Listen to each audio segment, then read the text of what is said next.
Un moment donc convivial important, après les moments fraternels que nous venons de vivre ces presque 4 derniers mois, et notamment le dernier, le 1er mai dernier. Le 1er mai qui a été historique à plus d'un point. Historique, il est tout d'abord du fait d'une intersyndicale au grand complet, ce qui n'était plus arrivé, jamais arrivé depuis 1945. Historique, il a été également du fait d'une mobilisation massive avec plus de 2,5 millions de personnes, de manifestants dans 310 cortèges organisés au niveau national, dont 5 dans notre département, je rappelle, avec 20 000 manifestants à Toulon, 1500 à Draguignan, 1000 à Brignoles et à Saint-Raphaël, et même une cinquantaine à Montferrat, petit village du Haut-Var. Alors, ces mobilisations montrent le rejet toujours massif de la population pour cette réforme, mais surtout une détermination intacte après près de 4 mois de lutte.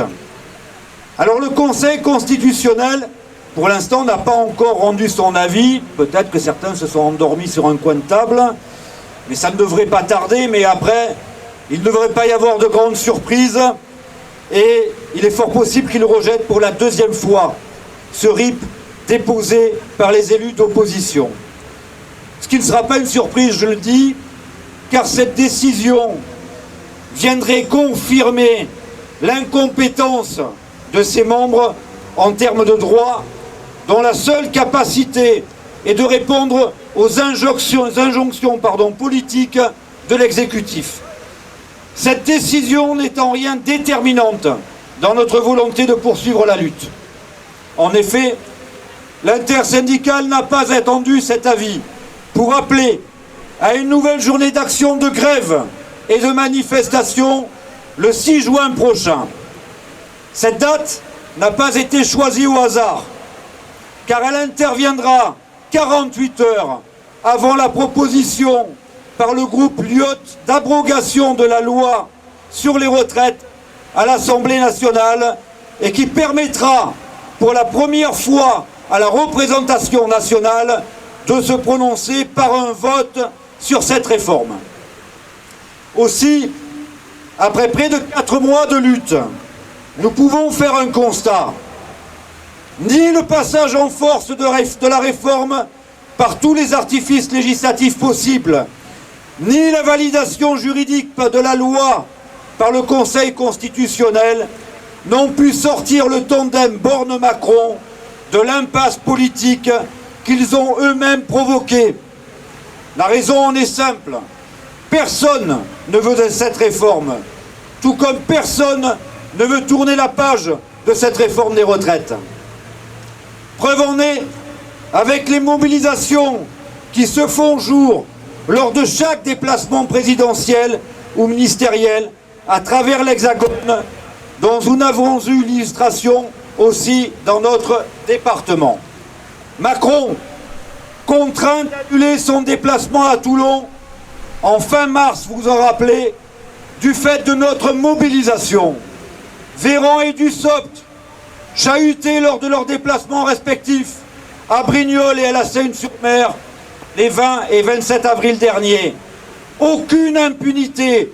Là où ils iront, nous serons là.